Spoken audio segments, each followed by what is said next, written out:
now is 28 minutes past 8. So the cost of living and financial challenges for businesses, these are going to be huge issues for all the parties in the upcoming local elections. Today, the Conservative Party is laying out its plans to scrap the carbon tax if it were to regain power. The party says the eco-tax is burdening British industry and forcing firms to move their production to countries which don't have the levy. We'll talk about that, lots of other things too, by the leader of the Conservative Party, Kemi Badenock, who joins us now. Very good morning to you. I think all political parties say they love the phrase laser focused, don't they? Are you laser focused on these issues, whether it be businesses or household incomes and the stresses on those? Very much so. I'm really concerned about the cost of living. I'm an MP for a rural area. You know, got a lot of farmers. They're talking about how expensive it is to get diesel. The fertilizer has gone through the roof. Who's making the fertilizer? Industrial companies say this is just too much. We can't afford this. Businesses closing down. I'm visiting a company, Huntsman Chemicals, later on today. They're talking about all the trouble they've been having. We've lost a third of our refining capacity in the last year. We are deindustrializing, and we're also making bills higher for everyone. So I've come up with a plan which should help both households and businesses. Earlier in the week, I was talking about our cheap power plan. I've also been talking about drilling North Sea oil and gas, stopping the ban on licenses. And today I'm talking about scrapping this carbon tax, which is causing a huge amount of issues. Can we do like a step-by-step through thing here? Because the first issue you raised there about households, people this morning for their Easter getaways will be filling up their cars, yes, and they will literally see the difference. Yes. We're all doing that.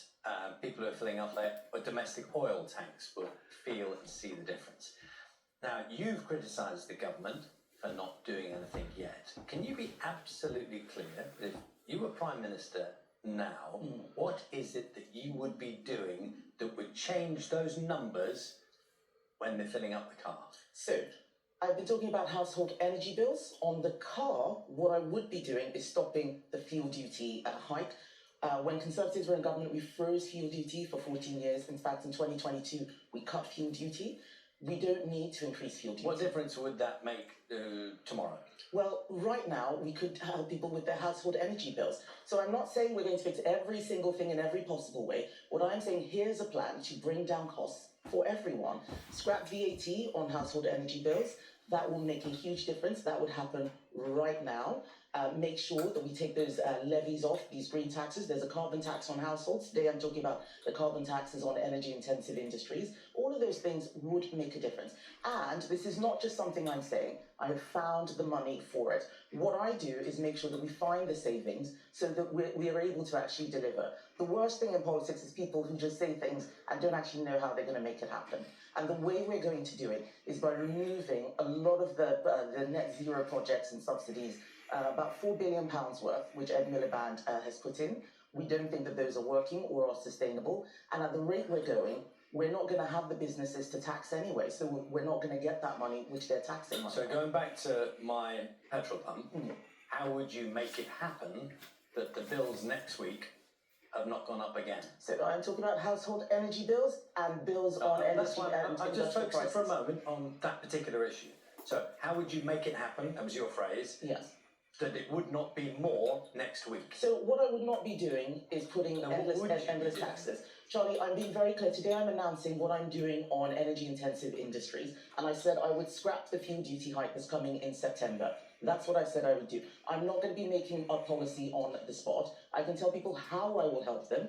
Household energy bills, business energy costs, taking off the green taxes on those bills.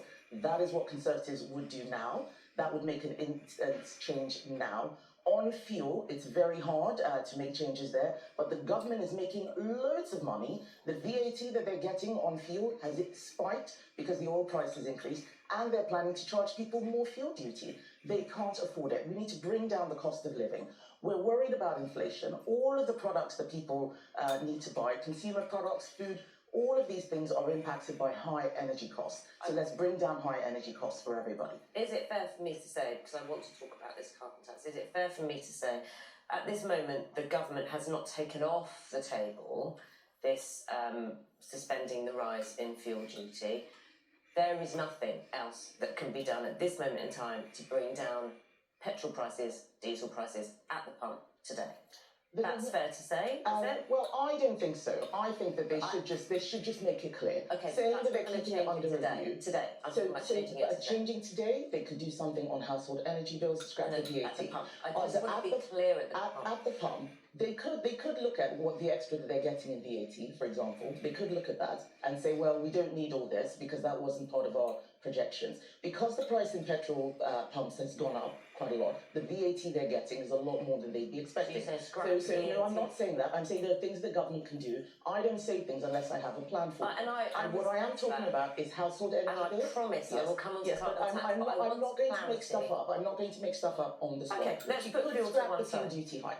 I don't believe she's going to. In September, but nothing we that would froze change it for 14 today. years. She announced in her budget that she was going to increase Nothing it. would She change should not today. be doing that right now. Let's talk and about all of those things, energy bills and so on, have an impact on everybody. On fuel, on everybody. It all makes a difference. Let's talk about this carbon tax. So, one of the things you've said is there's a deindustrialisation here in the UK, that because of this carbon tax, companies are looking elsewhere to countries which don't have this carbon tax. Some of those countries include China, for example, India, Turkey. These are countries that are seen as high polluting countries as well. So, yes, they don't have a tax, but we're seen as less of a polluting country compared to us. Doesn't that matter?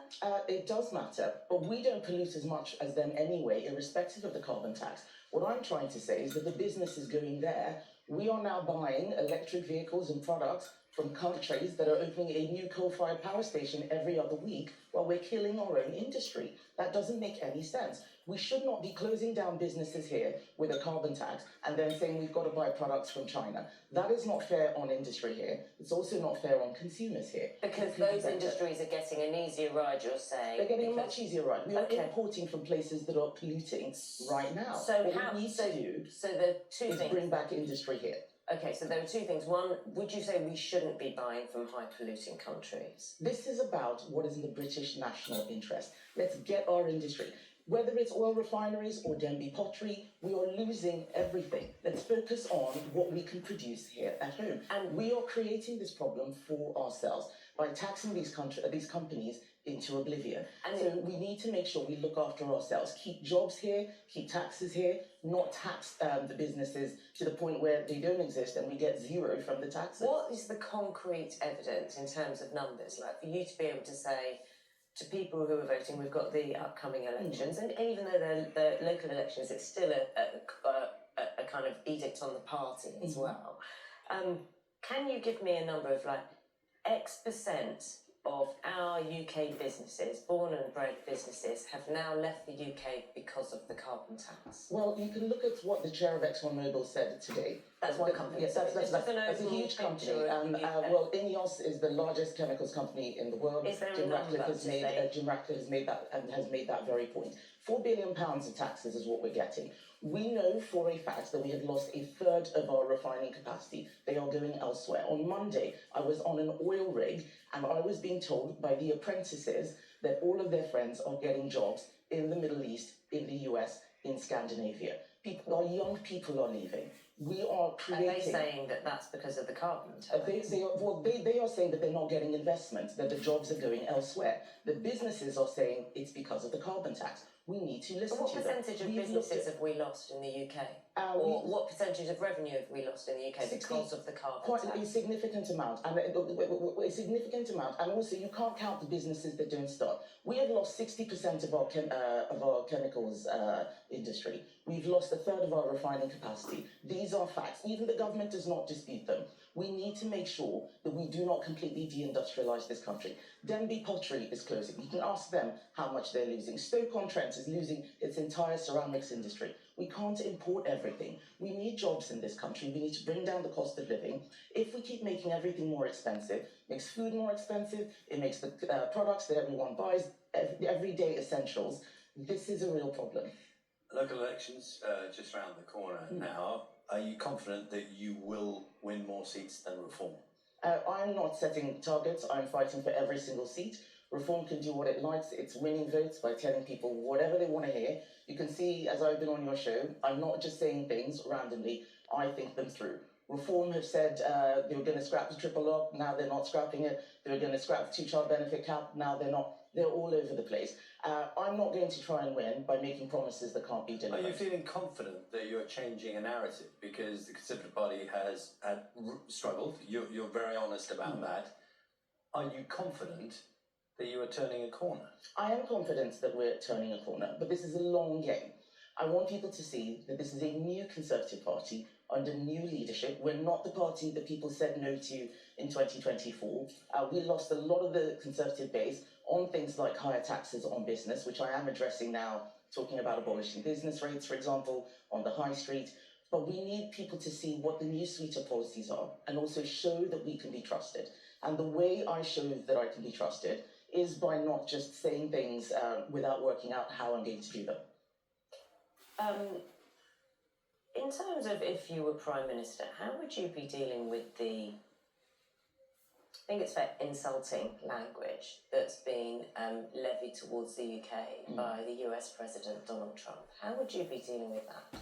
So probably the same way that Margaret Thatcher dealt with issues that she had with other world leaders. When I was Trade Secretary, there were things that other countries did that were harmful to the UK. It's been done never in public, yes, but in private. Pick up the phone and you have the strong words in private. But I think Margaret Thatcher's time, no social media for a start. It wasn't. But you said, how would I be dealing with it? How would you deal with this? Certainly not engaging in a war of words. Which the Keir Starmer has Yes, himself. certainly not engaging in a war of words. You can't control what the other party does, but you can control what you do. I think that we need to make sure that we do not give gifts to countries like Russia or Iran, making it seem as if there is a split in the Western alliance. What President Trump's words are is creating that. Yes, if they see that the Western countries are squabbling, that's a gift to them. That's a gift to Russia and and Iran and other enemies. We need to show that the Western alliance is still strong.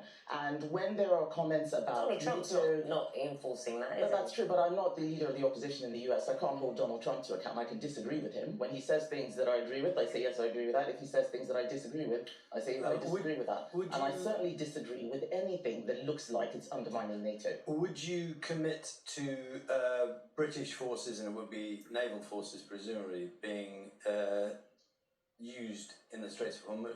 Well, there needs to be a clear plan. So I don't have the operational details that that Number 10 would have, but there needs to be a very clear plan about how we would do so. What I've seen in the last month or so, I think we talked about this briefly on your show, is that the capability and the capacity is being degraded. The country is, the government has not been paying attention. I don't want us to send troops if they're not ready. I want to see the plan on our side. We haven't seen a defence investment plan from the government. We still haven't seen how much they're spending on defence next year. We know what they're spending on welfare till 2031, but not on defence. So if we're going to be sending, troops and ships to the Straits of Hormuz, I want to make sure that those people are very well prepared for what they're going to be dealing with. That's the key thing. Would you go to the moon? I'd love to go to the moon. Remember, I'm an engineer. Would you really? So if the offer came in, you're one of those who would say, I'm in? If my children were grown up, yes, I think so. But they would love that. So as just from a pure scientific engineering perspective, it is such an amazing thing. In politics and in lots of other jobs, you can talk your way through things. When in science and engineering, it either works or it doesn't work, and it's the proof is there for everyone to see. Have you watched what they've done? What they've done. I've been seeing clips of it on the news. It's pretty spectacular. It's pretty spectacular. Good to see you this morning. Thank you very much. Thank you. Kemi Badenoch, thank you.